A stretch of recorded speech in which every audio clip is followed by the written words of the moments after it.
Yeah. That's when you. So to me, that seems like, you know, like just now, I was like, when you said that, I was like, what was that before? The crown he's notorious for, and the X is the eyes. And these only were produced by the making of the film, special edition. So.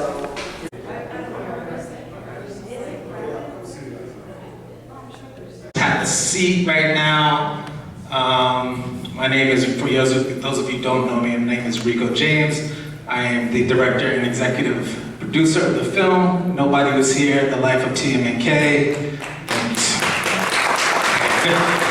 This has been a long time coming because I started this project in 2015 with nobody.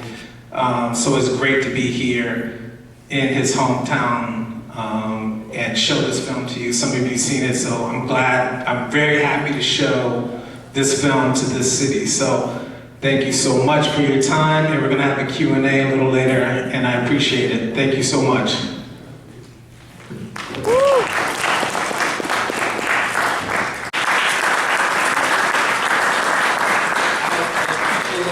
I think we're gonna get the sound man to get the, but everyone can hear me, right? You guys can hear me now.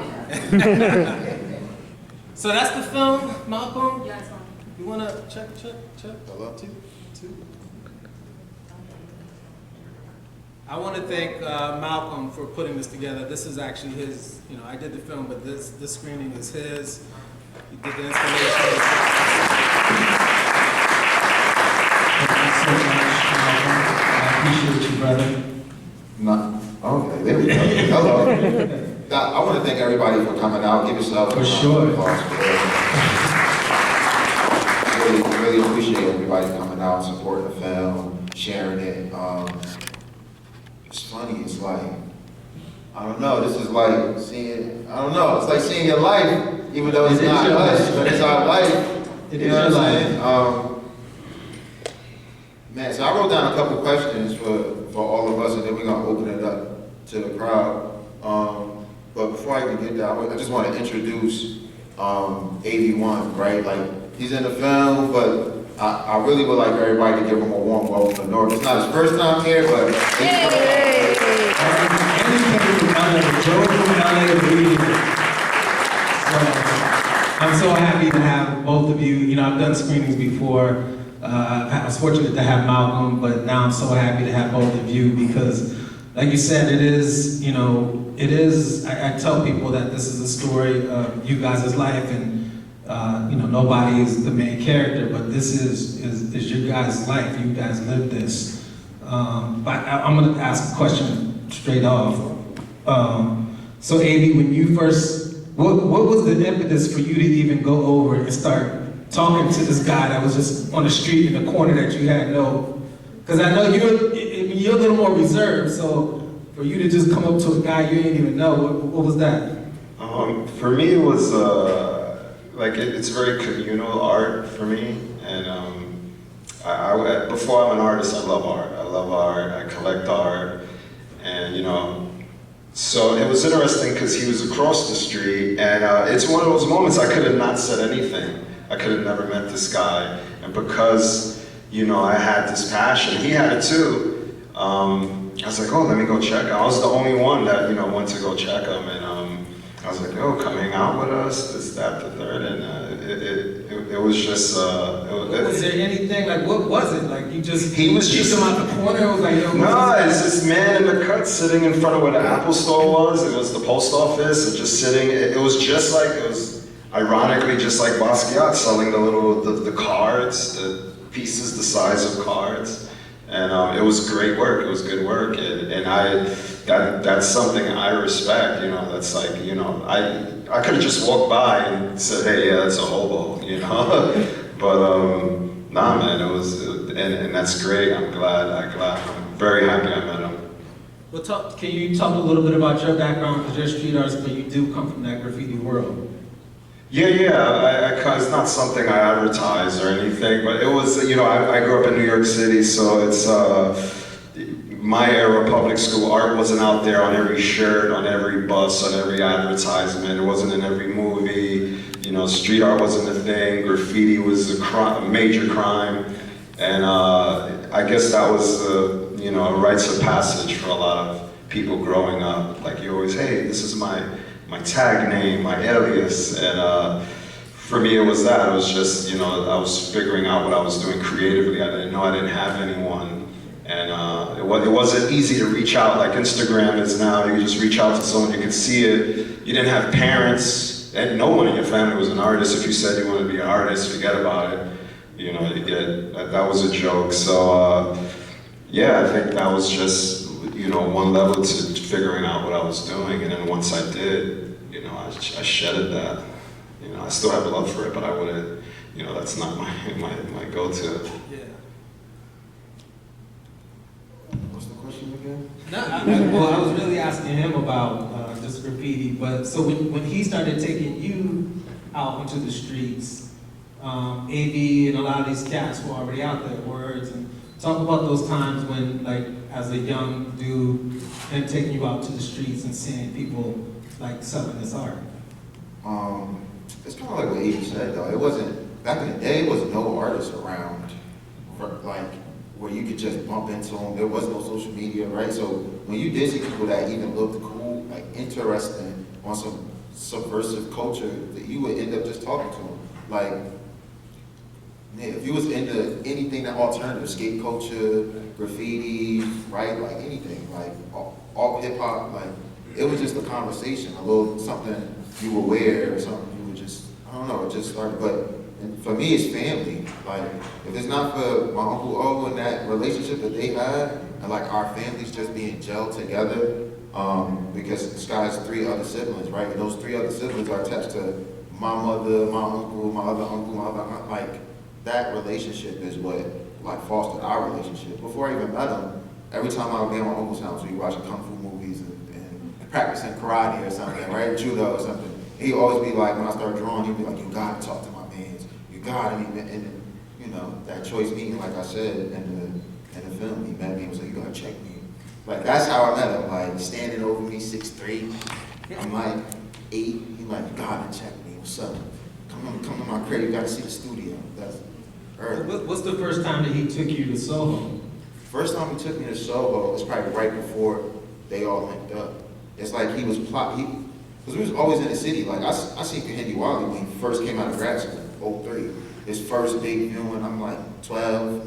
You know what I mean? Like we always were going to shows. I was always at shows. He was just the marketing corporate guy who took really cool photos. So he would be behind the scenes at shows. He'd take me. This was from 99 to like 03. So as a kid though, you had this older guy like, come on, we're going to this art show. Just randomly pick me up. Like outside football season. Just come pick me up. Like, yo, I'm coming to get you. Yo, sometimes he wouldn't even tell me. I'll be chilling in the house. He just come on a Friday night. Yo, you going to a show with me? Get dressed. Hurry up. I don't got time to wait. You're a kid. You know what I mean? Like just come pick me up. But I remember very vividly, almost like, yo, we at the vape store. Everybody here not my age, so y'all don't know that vape is vape. Like, vape is vape. It's a Japanese brand run by Nico, and you can only get it in New York and LA, right? So at the time. Now you can get it online or whatever. But back in the day, you can only get it in Soho and Kid Robot, right? And everyone was in front of the store matching the paintings with the sneakers. And for his marketing mind, it was genius. That's how he introduced me to like, hey, you gotta come to Soho, you gotta meet AV1, and then that's how that happened. But it was like between my 8th grade and freshman year in high school. So I was young. You remember that AV? Yeah. So there's a guy you make randomly, now he's bringing kids around. Yeah. In your head, like, what is this? Yeah. Well, in a sense, I was one of the kids because I remember meeting him and just being like, you know, is this guy gay? You know, like, why is he? You know, that was the classic elitist New York mentality. You know, like, what's his interest? Like, what's his angle? What's he? Yeah. Well, what does he want? And like they said in the film, man, you just see he was about it. He was really about it with the youth, and I really respected that.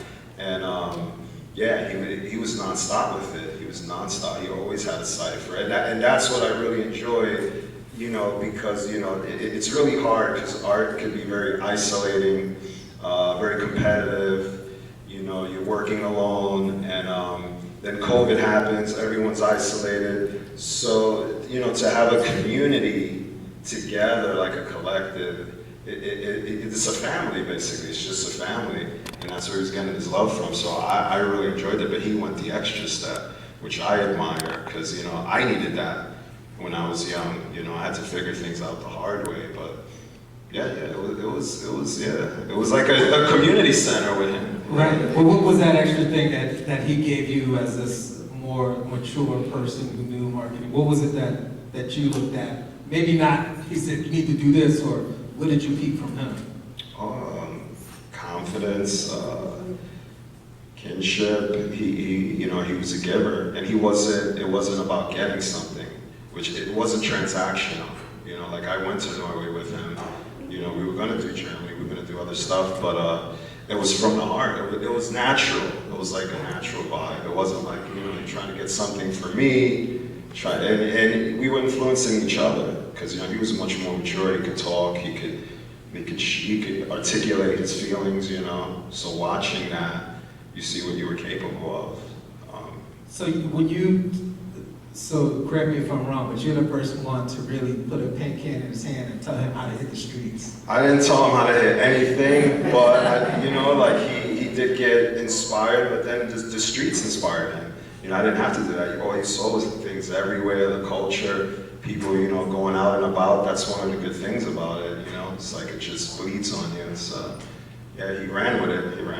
I feel like, Soho was so different back then. Like, now, it's like all like, not just tourists, but it's just a lot going on. Just people flooding the area, looking to shop. Stuff. People were shopping back then, but it was still culture there. Yeah. There was still bodegas that was open. There was still people living over there. And it was like a blend of like your favorite celebrity you could bump into, but real New Yorkers like in the space. It was like real life still. Like we would get there at 7 in the morning, and you would see the bodega dude cleaning the top. You see people going to get groceries. Everybody would play basketball. Van Damme. Like, it was like real life, not like how New York is now, where it feel like it's a mall. And so it wasn't like that back then. So it was a tribe. You guys found a tribe. Had common interest. But let's talk about, I want to ask both of you as artists, specifically about his style of art. You know, you tell me because sometimes people ask me, and they're like, what kind of art is it? What is this? What is that? Is there a particular style for his art? I mean, to me, it's just Afro-expressionism, right? It's because it's collage, it's painting, it's like, it's oil painting sometimes, it's acrylic sometimes, it's printmaking sometimes, right? So it's like a collage of things, but it's really just Afro-expressionism. It's at its like plain.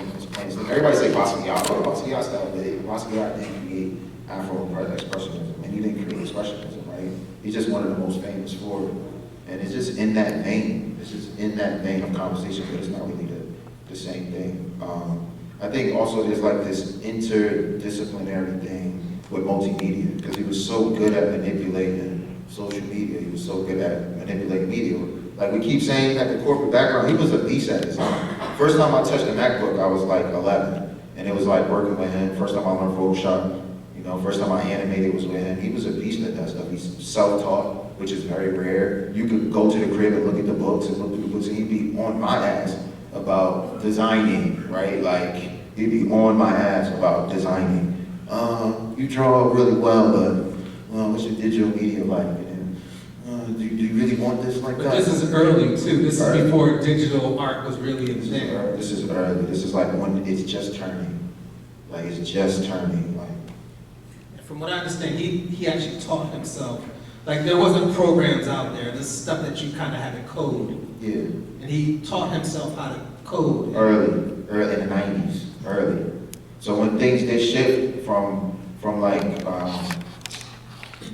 I might be technical a little bit, but graphic design used to be on paper. I don't know if people know, but it used to be like, you used to actually do it on paper, transfer it through carbon fiber and all carbon paper and all of that, right? He used to make big mock-ups. It was like it hit a transition in '98 to like digital, and most graphic designers got left behind. Literally, I got a shitload of markers in my crib when I was a kid because the studios threw all of that stuff away in transition for the first little bit of CS1, CS2, which is a creative cloud now. You know what I mean? So he was big on that. I remember going to a show with him. I was like young, right? And all of the photographers still had like film cameras. He was like one of the first to have a big digital camera, and they were bugging out behind, like when we went behind the curtain, they're like, yo, you got that shit, man. You know, he was early on a lot of that stuff, like rasterizing photos and all that. He was early. Avy, tell me about some of the marketing stuff that, like on the street, that's, you know, you think, not even the marketing stuff, how he engaged with potential buyers on the street. Just, you saw like music, language, clothing. What did you feel about it though, when you first see this guy like this? Like, I was embarrassed. I was, you know, it was cringy, you know, it was, but that, you know, there was a lot of good into it, and because I was a big believer in it just sells itself, and he taught me, no, it's like, and not only that, it's a friendship you get out of it, the people you meet, you know, it's really about people, you know, more than the art, you know, like it comes with a friendship, collectors, you get this, you start meeting people you never met in your life, you know, not people normally, besides the subway, you know, but, and you start engaging with these kind of people, and it feels good, you know, because, you know, sometimes people can be so segregated and economical classes and whatever, whatnot. But yeah, it was riveting. It was riveting. you had some questions you want to bounce off, or you? No, you kind of actually asked the things I wrote down. Funny enough. While he's looking at, I want to make sure that everybody follows the social media page. This is an independent film. We're building it up from the ground up, super grassroots. All of it's Nobody Was Here, TMNK, Instagram, Facebook. So you guys are affected by the Nobody movement now, as I've been affected. So I need you guys, you know, I want to say that, you know, I made the film, but I want to say that you're fortunate enough to be the first people to see the film before it goes to streaming. But I'm really a big believer into the grassroots movement. So please tell people about it. Facebook, tweet, whatever you do, tickety-tockety, whatever. Chat GPT. whatever you do. Make sure they ask questions. Yeah. So, yeah, I think it's time to open it up and just let some folks Yeah, ask if there's any questions. questions, yeah, please. Well, I am so my background is filmmaking. I went to Howard University, radio, television, and film is my background. So when I first started filming, it was just me and my camera, literally just going and shooting. And then as it progressed, and you know, after he passed and I wanted to continue on, I was literally pulling, you know, favors from people. The stuff that I shot in New York, I just booked a ticket to New York and I went on Instagram and I literally told people, like, I don't know how, because I shot enough in Miami. I live in Miami. I've shot all the people in Miami. I couldn't do any more. I knew I needed to go to New York to really get the beginning story. And so I was just like, I'm going to New York. I don't know how I'm doing this. You know, I brought my little camera. I called AV1. He was like, my man's got a studio. Then another guy called me out of the blue. He says, you know, I'm actually a cinematographer. I'm in Vegas. I have to fly to my girlfriend's house in New York. I knew nobody. He influenced me. I'll come and bring my equipment with me and I'll help you film. So I was like, great, because sometimes it's hard for me to film, make sure it's in focus, ask the questions, get what I needed from the person, but still making sure the audio levels, you know how it is. So just by the grace of the community, that people that knew him, that were willing to help to do this. So, and then, you know, I called my man Jamani, who's here, who flew in from Miami too. He's the executive producer of it. he has a gallery, and I called him. I said, listen, man, I'm doing this film. I need some money. he said, how much you need? How much you need? I said, well, like $1,000. He said, okay, come by and get a check. Just like that, because he knew nobody. He knew what he was. He didn't know what kind of project this was going to be, but he went on faith because he knew who nobody was and he knew how important it was. And then after that, you know, that's me editing. My daughter's here. She's a musician. She did all the music for me. I was able to go in the next room and say, okay, I need this mood for this music. And then the last song, Bring Me Peace. That's, you know, I want this film to be, to bring people peace. That's actually off her album. So Phoenix James streaming now on all platforms. And again, I just pieced it together and I edited. I had like 500 different edits that I did. Some I'd be happy with. You know how it is, you edit something, you think it's great, and you wake up and be like, who the hell did this? So, you know, it was me and the community. That's how it was done, my friend. So you have somebody color grade? I did. Yeah, you're right. So when I did get to that point where I needed to make it sure it looked professional and sound professional, because that's the difference between some of these people say who they do films, is they don't do the post-production. So again, I had to call Jamani and say, Jamani. Thank you. So I had to call Jamani and say, brother, to really make this a real film, to make it presentable, and to give it the proper respect it needs, I need to have proper post-production. So I farmed that out. I sent it out to people who did that. So it's a different world now where you can go online and find. It used to have to be in that city, whatever. But I found somebody who did the audio. The guy who did the audio lives in Nashville, and the guy who did the color correction lives in Mississippi. So that's how I did it. And how long was it? You didn't talk about how long it took you to do it. That was my last piece. Oh yeah, well I've been working on the film since 2015. When again it was a different project. The project was supposed to be me filming him, coming up with an incredible body of work because he had gotten to the point where he was a little more reclusive and he didn't want to show anymore. And I thought he was just going through his ebb and flows, so I was just like, well, let me film you now. And then, when you're in Paris or wherever showing your work, at least you'll have the background for it. And I think I completely finished it, so it was 2015. So COVID messes me up, so my time is off.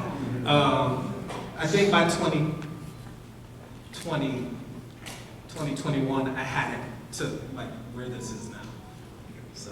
Fantastic job. Thank you. Thank you, man. I appreciate it. That's tied into your work. I think it's everything. I kind of embody all of it, with the exception of being as boisterous as him. I'm here. Sorry, I'm not as boisterous as him, right? But I think I embody all of it.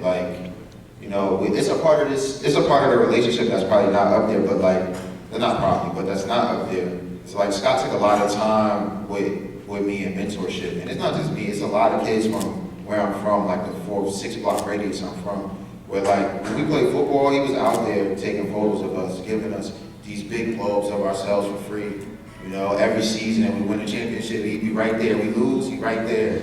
You know what I mean? I think I took a lot of that with me, the positive male role model characteristics. And he talked a lot about business and ownership, a lot. And I'm really, really into that in terms of my art. And I think that held above everything, right? And on the technical side, it's my drips. I get my drips from him. It was big on that in that studio. Ain't no brush strokes, ain't no, it's not traditional art. Fuck traditional. It was really big on that. Study too. Know what is the traditional European standard of art and smash it. So I take those things with me. Yeah. I definitely see it. Even with the installation piece out there, you can directly see how y'all interlock with your art style. And just being around you, And now seeing where you got it from, it's an honor to be able to see where you got it from and also work with you. The lineage. So, Yeah. I appreciate you, I appreciate all of you, and Thank you, brother. Appreciate you. peace. What's up, Odell? I like that shirt. You like it? Yeah, I love it. I want to say congratulations. This is coming from someone who was raised with him, who grew up with him. I've known New Scott from the 4th grade.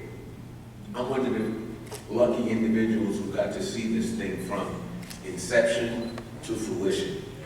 And told you when he was making it, if he didn't do it right, I was going to let you know. He did. He said he was going to arrest me. I said he's going to get some dirt on your back. That's what I said. But you did a wonderful job. Thank you. Panel, AV1. When I came in, I'm like, I know that guy from somewhere. But it's from the little bit of time I did spend with him out in Soho early. Malcolm, keep up the good work. Push this thing. The world needs to see this. Kids need to see this.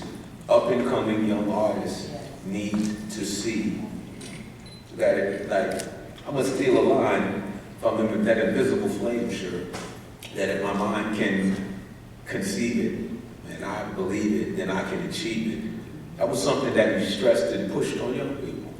And he also didn't happen by magic or hocus pocus, but by hard work and focus. It was on a t-shirt from many, I don't know how you fit into that shirt. I still got it, you know. Congratulations, Thank you, well brother. done, continued success. Well, that part we are going to show. So tomorrow we are showing in East Torrance at the Cicely Tyson Performing Arts Center. I'll be there. So the high school students are going to be doing 2 shows. The high school students are going to get to see it, which I'm so excited about. And then we'll do 6:30. We're doing General Public. So if you guys want to come see it again, please come see it again tomorrow. Cicely Tyson. Oh, I'm so sorry. First of all, that was a phenomenal film. Thanks. Really proud of you, Malcolm. Thanks for coming out. It's definitely, I can see like why you are the way you are, like that's how he poured into you, and you definitely exemplify that still to this day. So it's just dope to see the connection. And I wanted to ask, this artist, Nobody, he mostly was trying to communicate like a message, make a statement, and just kind of show the world that nobody like really cares, and also being a homeless person. And my question is for the artists, like, why do you think like that stopped in art today? Because we have like all these things going on politically, but it's all like being like hidden and covered. So like, why do you think that stopped, and what can we do to change it? Like as far as like using art as a statement, like to make the world You better. feel it's not, as of now, it's changed. I mean, he's just an honest person. A lot of artists will say we're happy and we're making happy paintings, but they're coming from misery. And I think when it comes time to selling at a gallery, and you have to make a statement, and you have to do this and that, and you have to have a story, like, part of the adventure of art is I don't know where I'm going, right? I don't know what I'm doing. It's very organic, I escape in it. It's a reflection of what I see, what I think. And, some people have to translate that to something else. I think that's just the corporate part of it. But like I said as well, it could be very isolating. It could be very, very isolating, as you can see. So a lot of people, especially on social media, aren't going to show the lows. They're just going to show the highs. It's a roller coaster life. You could be eating ramen soup today, steak tomorrow. And I don't know, I think there's a lot of pop stuff going on. So with that, maybe you're seeing more of that. But there's always people like him. You just, you have to find them. There's, the Nobodies, the Bob Thompsons, the Roman Beardens, there's a history of it, but people just feed us the same, Basquiat, this artist, that artist, and you just got to get out there. But it makes them special, too, because, you don't see much of that. So when you see it, you can appreciate it. So that's great, but that's just my opinion.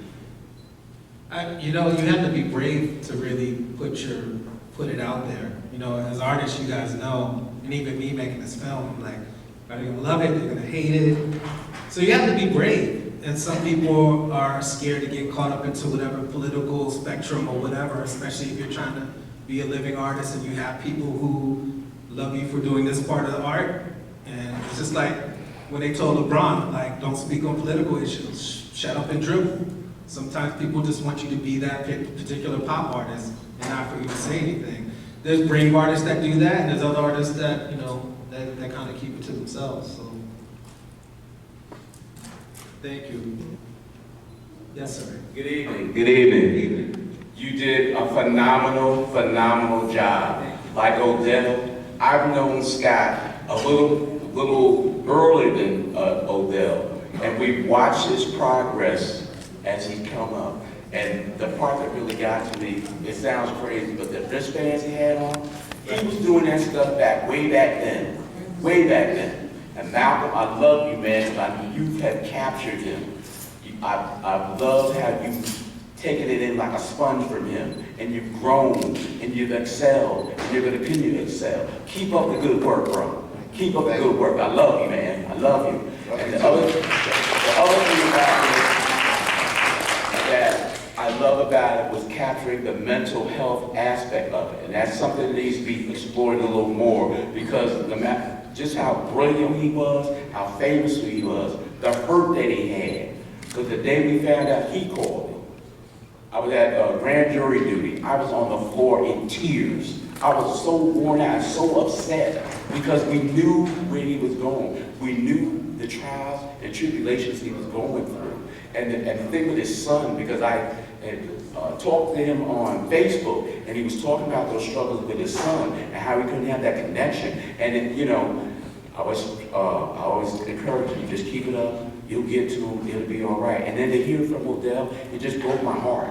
It really did. But you did a fantastic job, bro. Peace and love to you. Thank you.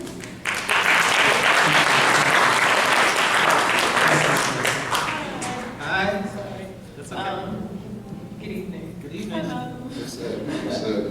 So I think it was amazing. I came in late. I don't know how late, but Well, you can come tomorrow and see it. yeah, no, I actually definitely will. And you know, she's an orange girl. You know? Yeah. Okay. So that is really the part I have to ask of, like, so I had no idea about him, and I feel like growing up in a proximity of, they were just artists that we don't talk about or amplify in a certain kind of light.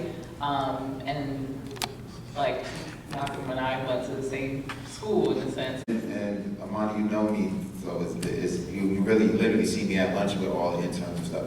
No, I don't, because I think people in positions of power who run education don't necessarily see the importance of this type of art, right? They know that art needs to come back in schools, and they've been making an effort to do that, but it doesn't necessarily. It's not always this type of art. It's not always the art that we herald to say, this guy, this person, it's kind of the generic scheme of European. the European, or just like American art generally, right? It's okay to talk about street art in the 1980s, right? It's okay to talk about some of the newer things, because contemporary stuff for them is Kahindi Wildly, not now, not painting trans people, but like 2003 when it was just black men on horses, right? I think they look at it real academic and stiff, like it has to be 20 years ago, right? I think that's the hard thing. But I do think there's little special people in each little school, right? I've bumped into a few who will allow you to come in and do a residency the way you would like to do it. I want to talk about these issues. I want to talk to the kids, see what they would like to talk about, and let's create some artwork in the school that makes sense for them, right? Let's tailor a curriculum for them. Those things, they're here, a little bit at a time. Thank you. The executive producer, Chamani Namdi, everyone. Thank you. I really came up here because one thing about Rico, I think we need to understand what this guy really did. He literally took someone that no one, people knew him. You guys know him. I knew him. People in Miami hear this. But even like she was saying that she grows up around the corner, that they never heard of them, or in schools people aren't talking about it. But for Rico to say, this person is special to me, and I want to document his life, That's really special. I mean, to grab a camera and say, I'm seriously, professionally, to the best of my ability, I'm going to film you every day, turn around the country filming you, to put something together because in the future, I want people to know who you are. This random, in all intents and purposes, a random person. But it really goes back to like, everybody here can kind of do that. Like somebody here knows somebody very interesting, maybe they're a writer, maybe there's an interesting storyteller, maybe they're anything. That you really can take that culture that we're talking about, are we losing in the schools, or where do I hear about this, that, and the other? We personally can take that in our own hands and learn about who we think is important. So that's great, Rico. So thank you. Thank you, brother. No, thank you. I want to wrap this up because this is going crazy. But everybody take a look at the art that Malcolm, the installation that's outside. That's art that hasn't even been seen since A long time. like 2010, 2011. So we have a few pieces out there. We'll have more pieces tomorrow. East Orange, Cicely Tyson, Performing Arts School. So thank you all. I appreciate it. Thank you. 6:30.